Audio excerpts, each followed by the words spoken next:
So hello and welcome back my another brand new video. आज हम जिस film की बात करने वाले हैं उसका नाम है द लॉन्ग वॉक। ये सच बता रहा हूँ बहुत ही एक अच्छी मूवी है, तुम्हें जरूर देखनी चाहिए। यदि नहीं देख पाते हो तो यहाँ पे एक्सप्लेनेशन देख सकते हो। इस मूवी में वो सब कुछ है जो एक मूवी को परफेक्ट बनाता है, इमोशन, सर्वाइवल और सिनेमेटोग्राफी। तो चलिए एक्सप्लेनेशन शुरू करते हैं। और वीडियो कैसे लगे मुझे कमेंट बॉक्स में जरूर बताइएगा, और मेरा एक्सप्लेनेशन कैसा लगा और कहाँ पे कमी है मुझे ये भी बताना। चलिए फिल्म की शुरुआत होती है एक ऑफर लेटर से। हमें स्क्रीन पे एक ऑफर लेटर दिखाया जाता है और इस ऑफर लेटर के बाद हमें गाड़ी में दो लोगों को दिखाया जाता है जिसका नाम रेमंड और उसकी माँ गिनी होती है। और रेडियो पे कुछ भाषण सुन रहे होते हैं जिसमें देश के बारे में बता रहे होते हैं कि देश का कैसा हाल है, कि लोग भूखमरी से मर रहे हैं और बहुत ज़्यादा बेरोजगारी है। और वो किसी एक मौके की बात कर रहे होते हैं, एक इवेंट की बात कर रहे होते हैं। तभी गाड़ी जाकर एक आर्मी बेस पर रुकती है। रेमंड की माँ उसे रोकने का बहुत कोशिश करती है लेकिन रेमंड नहीं रुकता है और वो वहाँ से चला जाता है। फिर वो वापस आकर अपनी माँ को गले लगाता है। फिर उसकी माँ वहाँ उसे फिर भी रोकने की ट्राई करती है लेकिन रेमंड नहीं मानता और वो अपना रजिस्ट्रेशन करवाकर उस आर्मी कैंप में चला जाता है। रेमंड अंदर जाता है और उसे एक बंदा मिलता है जिसका नाम पीटर होता है। वो वहाँ पर अलग अलग बंदे से मिलता है जिसमें कि एक हैंक होता है, ऑर्थर होता है, बॉरविच होता है और ऐसे ऐसे ही बहुत सारे लोग होते हैं। तभी वहाँ पर हमें एक बंदा दिखाया जाता जिसका नाम करली होता है। वो अपना एज छिपाकर यहाँ पर आया हुआ होता है, जिसकी एज लगभग 18 तो नहीं होती, उससे कम ही होती है, लेकिन वो यहाँ पर आया हुआ होता है। इसी बीच हमें मेजर को दिखाया जाता है जो यहाँ पर आता है। वो सब लड़कों को बुला बुला कर उनको एक बैच नंबर देता है। उसमें रेमंड भी होता है जिसे कि 47 नंबर का बैच मिलता है। इसी दौरान वो लॉन्ग वॉक का इतिहास बताता है। वो बताता है कि ये बहुत ज़्यादा पहले से शुरू हुआ है, ये लोगों को प्रेरित करने और काम के प्रति अपना कर्तव्य निभाने के लिए है। उसके भाषण से हमें मालूम पड़ता है कि ये कोई देश है, लेकिन ये नहीं बताया गया है कि कौन सा देश है और कौन सा कॉन्टिनेंट में ये हो रहा है। यहाँ पर बहुत ज़्यादा भूखमरी, गरीबी है, लोग बहुत ज़्यादा सफ़र कर रहे हैं। मेजर लोगों को गेम के नियम बताता है। गेम का नियम बिल्कुल ही सिंपल था। जो स्पीड होनी चाहिए थी वो 3 मील प्रति घंटे की रफ्तार होनी चाहिए थी। यदि उससे कम होता है तो उसे एक वार्निंग दी जाती थी और ऐसे ही उसे 3 वार्निंग दी जाएगी। यदि वो 3 वार्निंग पास हो जाता है तो उसे एलिमिनेट कर दिया जाएगा। और यदि किसी पर एक वार्निंग लग जाती है तो उसे लगातार 1 घंटे बिना रुके चलना पड़ेगा, जिससे कि उसकी एक वार्निंग खत्म होगी। वैसे ही जितनी वार्निंग लगेगी उतने घंटे तुम्हें चलना पड़ेगा। सिंपल से रूल था। और हमें मालूम पड़ता है कि जो पूरा इवेंट होने वाला है ये स्टेट में ब्रॉडकास्ट भी होने वाला है। मेजर फायर करता है और ये इवेंट चालू हो जाता है। सब लोग चलना शुरू कर देते हैं। सीन आगे बढ़ता है और हमें सारे बंदों को दिखाया जाता है। उसी बीच हमें एक बंदा जिसका नाम बॉरविच होता है उसे दिखाया जाता है। इसके जूते में कुछ कंकड़ चले जाते हैं जिससे वो अपना जूता खोलकर वहीं पर देखने लगता है, जिससे वो तुरंत वार्निंग मिलनी शुरू हो जाती है क्योंकि 3 वार्निंग पर एलिमिनेशन था। जैसे ही वो उसे शूट करने ही वाले होते हैं, 3 वार्निंग पूरा होने के बाद 10 सेकंड का टाइम होता है, वो उसी दौरान उठ जाता है। तभी वो आगे जाता है और सब उसे पागल बोलने लगते हैं। तो बॉरविच बोलता है कि ये मेरा प्लान था क्योंकि मैं आराम से अभी 3 घंटे निकाल सकता हूँ और मेरी ये 3 वार्निंग आराम से खत्म हो जाएगी और मैं थोड़ा सा आराम भी मैंने कर लिया। इसी दौरान सब लोग प्राइज मनी की बात करने लगते हैं कि उन्हें क्या मिलेगा और वो उससे क्या करेंगे। इससे हमें पता चलता है कि इसमें लगभग अनलिमिटेड पैसे मिलने वाले हैं। सब अपना अपना विश बताते हैं कि वो इन पैसों का क्या करेंगे। इसी बीच पीटर जो बंदा होता है वो रेमंड से पूछता है कि तुम इन पैसों का क्या करोगे। पीटर बोलता है कि मैं यहाँ पे पैसों के लिए आया हूँ नहीं, मेरा मकसद कुछ और है। लेकिन वो अपना मकसद नहीं बताता, वो बातों घुमा देता है लेकिन कंफर्म नहीं बताता है।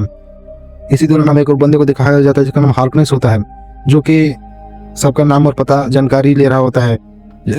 वो बताता है कि वो लॉन्ग वॉक पर एक किताब लिखने का यदि वो जीत जाता है तो, लेकिन वो सब उसका मजाक बनाते हैं क्योंकि लगभग उन्हें अनलिमिटेड पैसे मिलने वाले थे, इतने पैसे कि शायद जीवन में भी खत्म कर पाए। तो ये किताब छाप पर क्या ही कमा लेगा इतना ज़्यादा। तब यहाँ पर एक बंदे को दिखाया जाता है जिसका नाम करली होता है। वही बंदा जो लगभग 16-17 साल का था और ना फेक एज दिखा कर आया था। उसके पैरों की नसें तन जाती है और बहुत ज़्यादा वो चिल्लाने लगता है।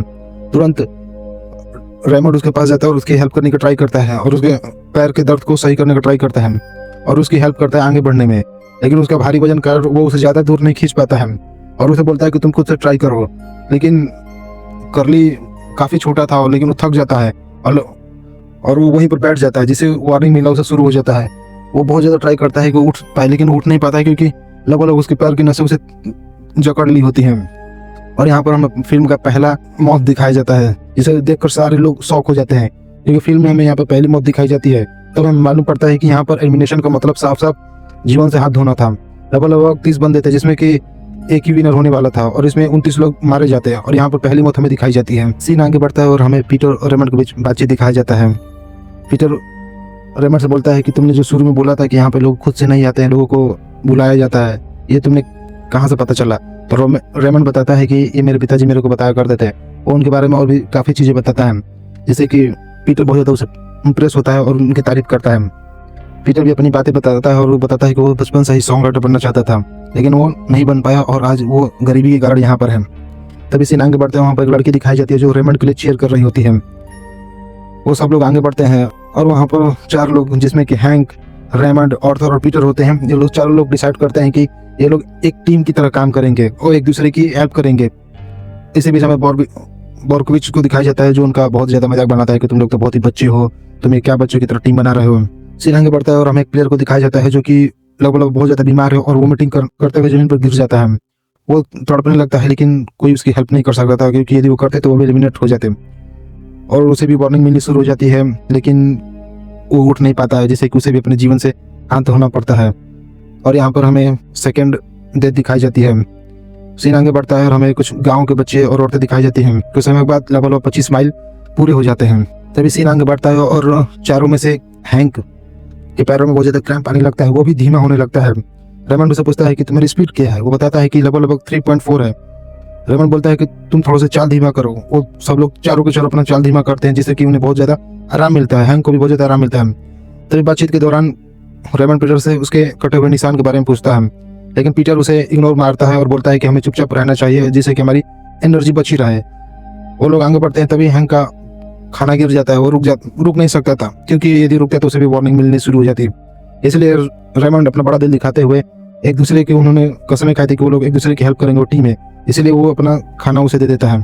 तभी वहाँ पर हमें बोर्विच और रैंक नाम के लड़के के बीच आपस में बातचीत दिखाया जाता है। बोर्विच उसका बहुत ज़्यादा मजाक बनाता है कि तुम्हारा नाम रैंक है, एक ऐसा नाम है, तुम्हारे माता पिता ने बिल्कुल ही मतलब बहुत ही ज़्यादा बिना मन का तुम्हारा नाम रखा हुआ है। वो उसे बहुत ज़्यादा प्रोवोक करता है, लेकिन वो रैंक बुरा नहीं मानता और वहाँ से आगे बढ़ता है। सब लोग बोर्विच को मना करते हैं कि तुम उसका मजाक मत बनाओ, अभी वो बच्चा है, लेकिन बोर्विच नहीं मानता है।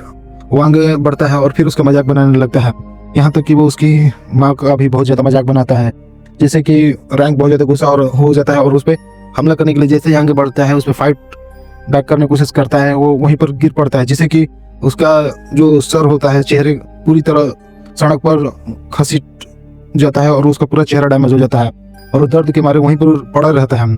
उठने का बहुत ट्राई करता है, लेकिन दर्द के कारण उठ नहीं पाता और लगभग उसे भी वार्निंग मिलनी शुरू हो जाती है। वो बहुत ट्राई करता है और जैसे ही वो उठने का ट्राई करता है, उसकी 3 वार्निंग पूरी होती है और वो उसे भी मार देते हैं। इससे सब लोग भड़क जाते हैं बोर्विच पर और उसे बुरा भला बोलने लगता है कि तुम एक मर्डरर हो, तुमने एक बच्चे की जान ले ली। लेकिन बोर्विच बोलता है कि मेरा ये मकसद नहीं था, मैं उसे मारना नहीं चाहता, मैं उसे मजाक कर रहा था।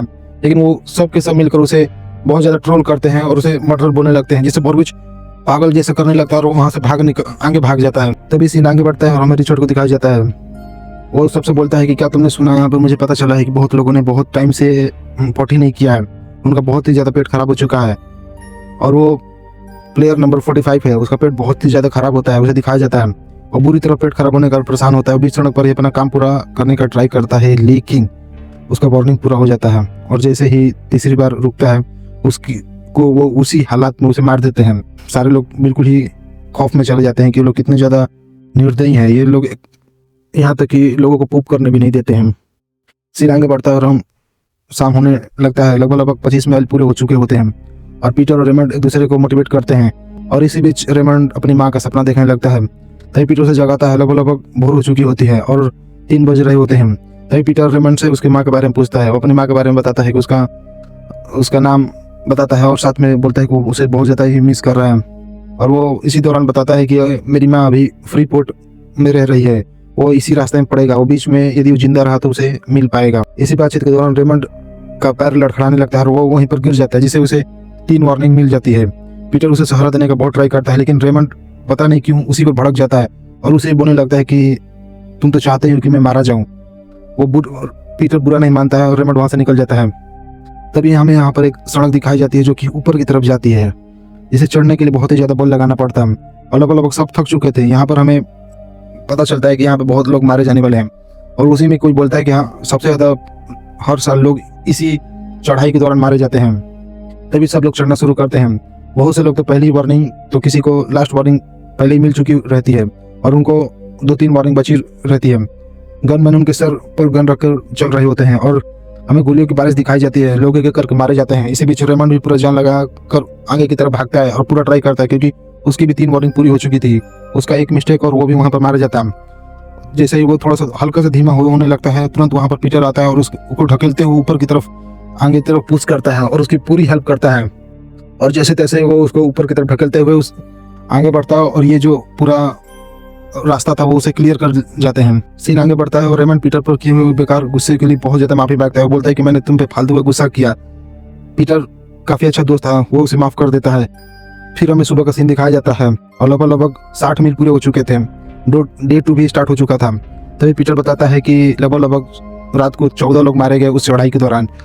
अभी लगभग 28 लोग बचे हुए हैं। सीन आगे बढ़ता है और सारे लोग आपस में बातचीत करते हैं। वो इन्वायरमेंट पर चर्चा करते हैं कि कैसे गांव का जो इन्वायरमेंट है वो बहुत अच्छा है, शहर का कैसा बुरा है, etc। तभी इसी दौरान हमें हैंक को दिखाया जाता है, जिसका हालात बहुत ही ज़्यादा खराब होते हैं। वो बहुत ही ज़्यादा थक चुका होता है। तभी सीन आगे बढ़ता है और हमें रिचर्ड को दिखाया जाता है, जो कि सबसे पीछे होता है। वो वही बनता है जो कि किताब लिखने की बात कर रहा था। उसका जो एंकल होता है, एड़ी, वो पूरी तरह डैमेज हो चुकी होती है और डैमेज होकर पूरी तरह मुड़ चुकी होती है। वो चलने में भी सफ़र कर रहा था और दर्द के मारे वहीं पर रोने लगता है और धीमा होने लगता है, जिसके कारण उसे भी वार्निंग मिलनी शुरू हो जाती है। लेकिन वहीं पर वो गिर जाता है बेचारा। वहाँ कुछ बच्चे भी आ जाते हैं जो ये देख रहे होते हैं। तभी वहाँ से चिल्लाते हैं कि तुम यहाँ से चले जाओ, लेकिन वो बच्चे वहाँ नहीं जाते, वो देख रहे होते हैं। रिचर्ड बहुत ही ज़्यादा वहीं पर बैठ कर रोने लगता है और मरना नहीं चाहता था, लेकिन उसकी 3 वार्निंग पूरी हो जाती है और वो उसे भी वहीं पर सर में गोली मार देते हैं। वो बहुत ही एक अच्छा बंदा था और बहुत ही ज़्यादा हंसमुख था। ये देखकर रेमंड और पीटर बहुत ही ज़्यादा सैड होते हैं।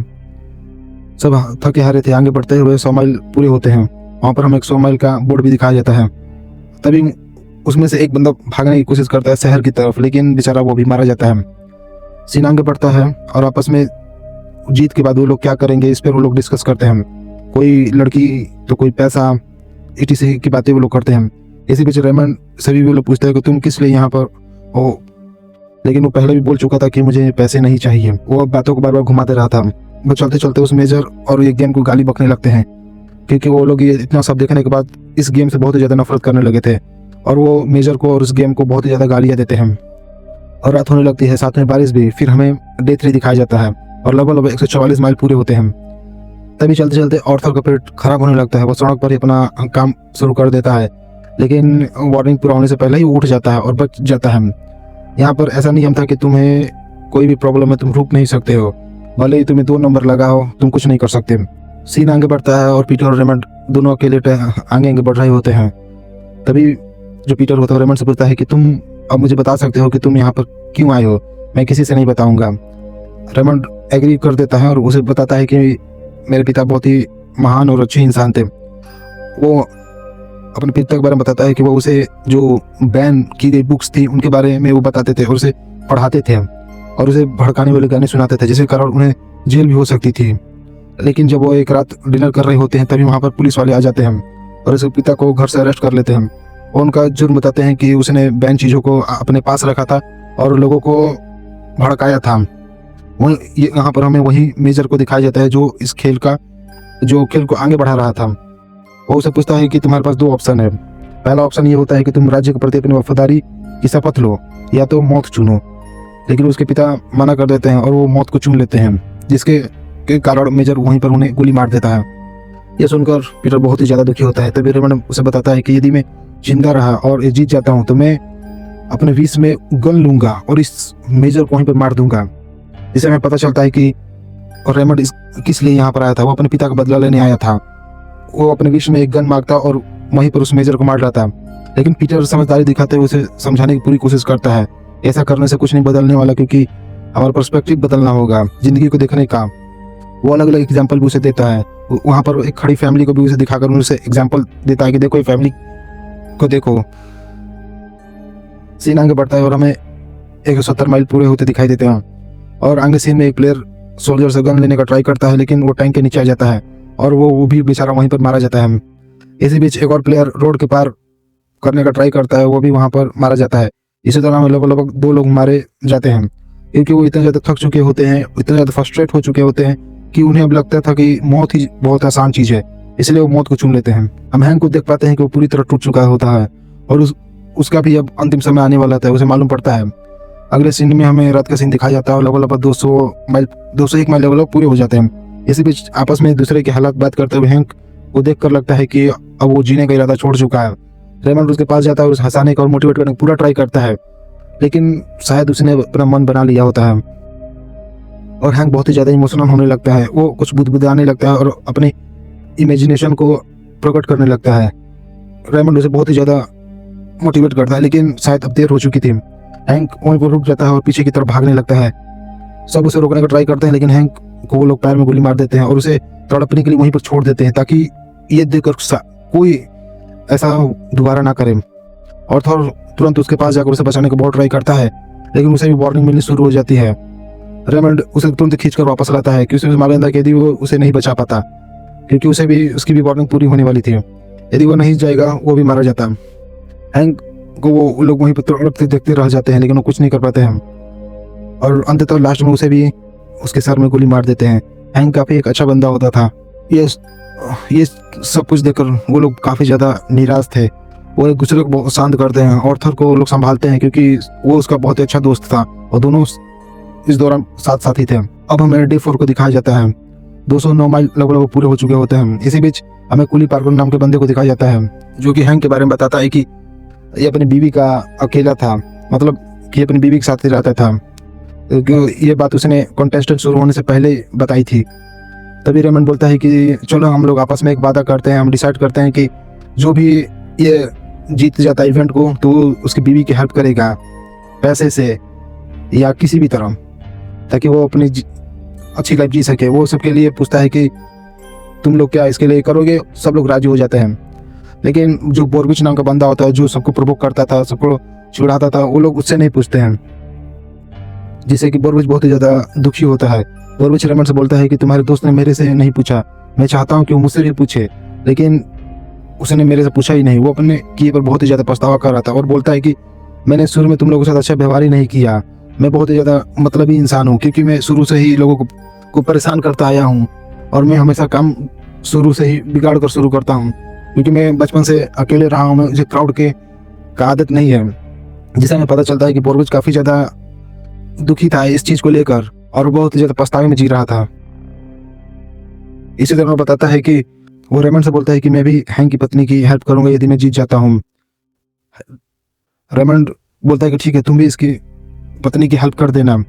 वो उसे शांत करते हैं, उसकी बातों को मान जाते हैं, लेकिन वो सडनली अजीब सी हरकतें करना चालू कर देता है और वो खुद को दोष देने लगता है कि मैं ही ऐसा हूँ, वो सब सही है और मैं ही खराब हूँ क्योंकि मैंने शुरू से ही लोगों के साथ अच्छा व्यवहार नहीं किया।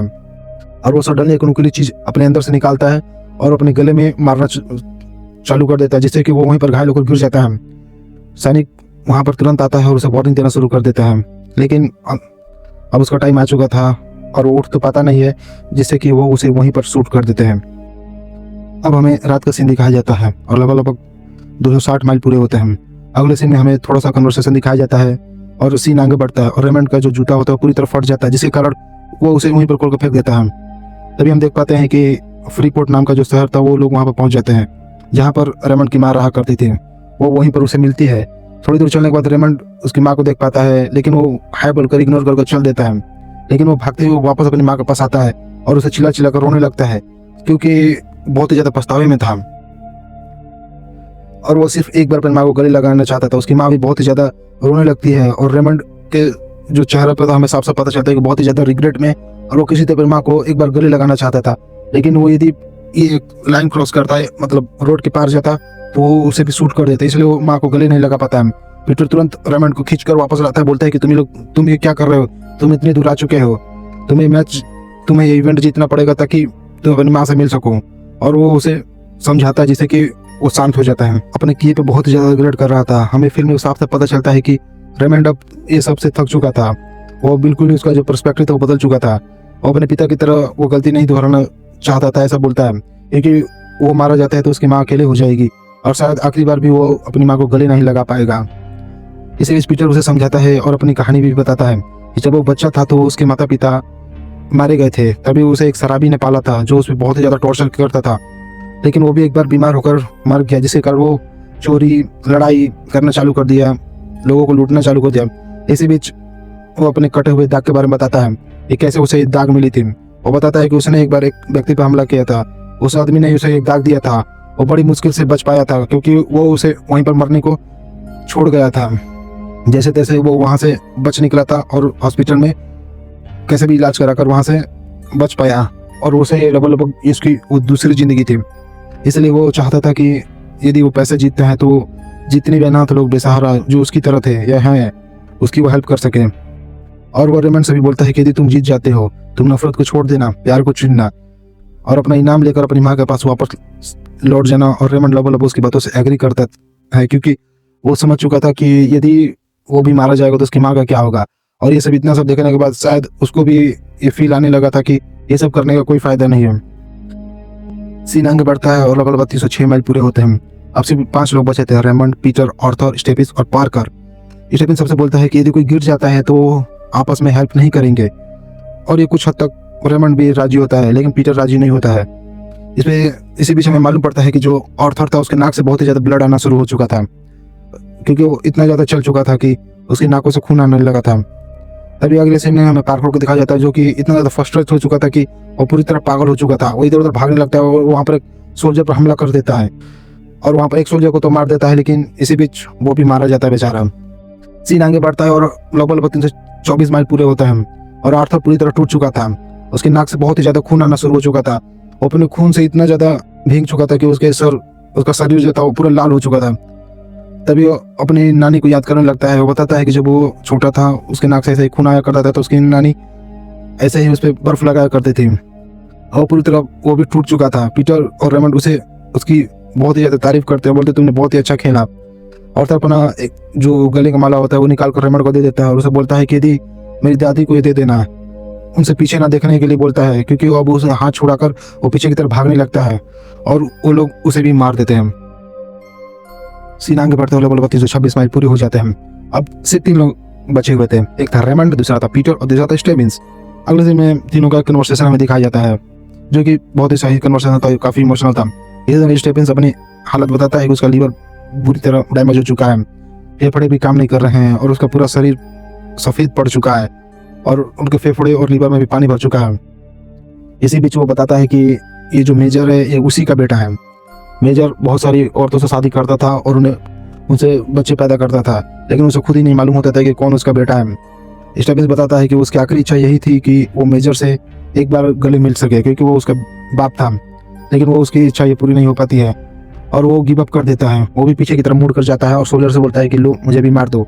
सोल्जर तुरंत 3 वार्निंग देता है और स्टेबिंस को वहीं पर मार गिराता है। अब सिर्फ 2 लोग बचे थे, रेमंड और पीटर। अब दोनों में से मरने का डर लगभग खत्म हो चुका था। अब कोई एक ही जीत सकता था। दोनों आगे बढ़ते हैं और वहाँ पर एक शहर दिखाया जाता है जहाँ पर काफ़ी लोग उसके लिए चीयर कर रहे होते हैं। पीटर और रेमंड एक दूसरे को बहुत ही ज़्यादा नम आंखों से देखते हैं, जैसे कि वो एक दूसरे को लास्ट गुड बाय बोल रहे हो। पीटर अचानक से वहीं पर बैठ जाता है, तभी उसे भी वार्निंग मिलनी शुरू हो जाती है। रेमंड उसे उठाता है और आगे चलने के लिए बोलता है और उसे मोटिवेट करता है कि तुम्हें मेरे साथ चलना होगा क्योंकि हमें आगे बढ़ते रहना जब तक हम बढ़ सकें। एक दोस्त के नाते आगे बढ़ो। और वो मान जाता है और वो बोलता है कि तुम मनाने में काफ़ी ज़्यादा अच्छे हो। और उन पर 2 वार्निंग लग चुकी थी। पीटर रेमंड की बातें मानकर आगे जैसे ही बढ़ता है, लगभग 8-10 कदम वो आगे बढ़ता है, तुरंत रेमंड वहीं पर रुक जाता है और उसकी 3 वार्निंग पूरी हो जाती है। और जैसे 3 वार्निंग पूरी होती है, सैनिक उसके पैर में एक गोली मार देता है, जिससे बेचारा रेमंड वहीं पर गिर जाता है। पीटर रोते हुए उसके पास आता है और रेमंड उसे फाइनल गुड बाय करता है कि तुम बहुत एक अच्छे और सच्चे दोस्त थे, तुमने मेरी हर मोड़ पर सहायता की। तभी वहाँ पर हमें मेजर को दिखाया जाता है। मेजर बोलता है कि तुमने बहुत ही अच्छा खेला, भगवान तुम्हें अपने पास बुलाए और तुम्हें स्वर्ग प्राप्त हो। पीटर वहाँ पर बहुत ही बुरी तरह रोता है। पीटर विनर था और मेजर उसे वहीं पर मार देता है। अब पीटर के पास एक विश थी, वो कुछ भी मांग सकता था और वो उसके पास पैसे भी, जितने भी अनलिमिटेड पैसे भी थे। और लास्ट विश मांगता है कि उसे एक गन चाहिए। मेजर बोलता है कौन सी गन? वो बोलता है कि मुझे इस सोल्जर की गन चाहिए, मैं अपने बेटे को दूंगा। मेजर बिना कुछ हिचकिचाए बोलता है कि ठीक है दे दो, क्योंकि पीटर अब एक चैंपियन है, उसके हमें लास्ट विश पूरी करनी है और अब ये कुछ भी कर सकता है, ये अपने पैसों से दुनिया बदलेगा और उसकी बहुत ही तारीफ करता है। और जैसे ही सोल्जर पीटर को वो गन देता है, वो गन तुरंत मेजर पर तान देता है, जिससे मेजर बहुत ज्यादा डर जाता है और उसे बोलने लगता है कि तुम्हें ये सब करके कुछ नहीं मिलेगा। लेकिन जो पीटर होता है वो उसकी बात बिल्कुल नहीं मानता और ना ही सुनता है। फिर भी उसे पैसे की लालच देता है, उसकी बहुत कुछ लालच देता है, लेकिन पीटर पीछे नहीं हटता है और एक लास्ट गोली उस पर फायर करता है, जिसे मेजर वहीं पर ढेर हो जाता है और वो वहीं पर मारा जाता है। लेकिन कोई भी सैनिक इसके लिए उसे नहीं मारता है, शायद इसलिए कि क्योंकि वो उसका लास्ट विश था और उसे पूरा होना चाहिए था और ये पूरा होता है, इसलिए कोई सोल्जर भी उसे नहीं मारता है और पीटर वहाँ से चला जाता है और फिल्म यहीं पर खत्म हो जाती है। फिल्म आपको कैसे लगी मुझे कमेंट बॉक्स में जरूर बताना, मेरा एक्सप्लेनेशन कैसा लगा ये भी जरूर बताना। और चलिए मिलते हैं नेक्स्ट वीडियो में। यदि आपको कोई भी मूवी का एक्सप्लेनेशन चाहिए या कहाँ से डाउनलोड करना है, लिंक चाहिए, मेरे को कमेंट करना, मैं आपको सब कुछ बता दूंगा। तो चलिए मिलते हैं नेक्स्ट वीडियो में, तब तक के लिए जय हिंद, जय भारत, वंदे मातरम।